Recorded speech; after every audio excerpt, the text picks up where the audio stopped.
You use muscles every day to do activities. This woman is using muscles to breathe, circulate blood, and move her hand to take notes. Your cardiac and smooth muscle tissues are involuntary. You do not consciously control their actions. Skeletal muscle works under voluntary control. Skeletal muscles are composed of bundles of muscle fibers. Muscle fibers are long cylindrical cells containing several nuclei. Muscles will contract or relax when they receive signals from the nervous system. A neuromuscular junction is the site of the signal exchange. This is where the synaptic bulb of an axon terminal and muscle fiber connect. Muscle fibers are composed of many myofibrils. A myofibril contains contractile units called sarcomeres. Sarcomeres run adjacent to one another down the length of the myofibril. Each sarcomere consists of alternating thick and thin protein filaments, giving skeletal muscle its striated appearance. The muscle contracts when these filaments slide past each other. The thick filaments are myosin, which are anchored at the center of the sarcomere, called the M line. The thin filaments are composed of the protein actin, which are anchored to the Z lines on the outer edges of the sarcomere. Because the actin filaments are anchored to the Z lines, the sarcomere shortens from both sides when actin filaments slide along the myosin filaments.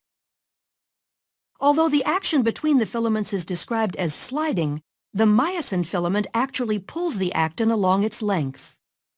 The cross bridges of the myosin filaments attach to the actin filaments and exert force on them to move. This action is known as the sliding filament mechanism of muscle contraction. In this model, the sarcomeres shorten without the thick or thin filaments changing in length. A contraction begins when a bound ATP is hydrolyzed to ADP and inorganic phosphate. This causes the myosin head to extend and can attach to a binding site on actin, forming a cross bridge. An action called the Powerstroke is triggered, allowing myosin to pull the actin filament toward the M line, thereby shortening the sarcomere.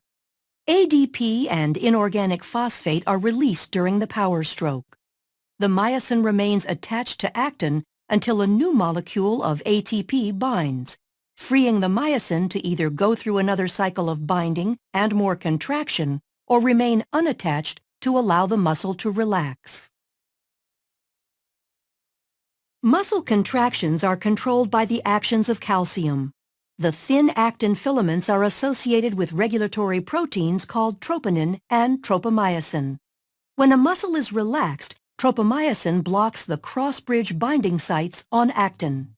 When calcium ion levels are high enough and ATP is present, calcium ions bind to the troponin, which displaces tropomyosin, exposing the myosin binding sites on actin. This allows myosin to attach to a binding site on actin, forming a cross bridge. Calcium ions are stored in the sarcoplasmic reticulum and are released in response to signals from the nervous system to contract. Neurotransmitter molecules are released from a neuron and bind to receptors, which depolarizes the membrane of the muscle fiber. The electrical impulse travels down the T-tubules and opens calcium stores. Calcium ions flow to the myofibrils, where they trigger a muscle contraction. As the actin and myosin slide along each other, the entire sarcomere shortens as the Z lines draw closer to the M line. As the sarcomeres in myofibrils contract, the entire muscle fiber will shorten. When muscle fibers contract in unison, a muscle can produce enough force to move the body, allowing you to take notes.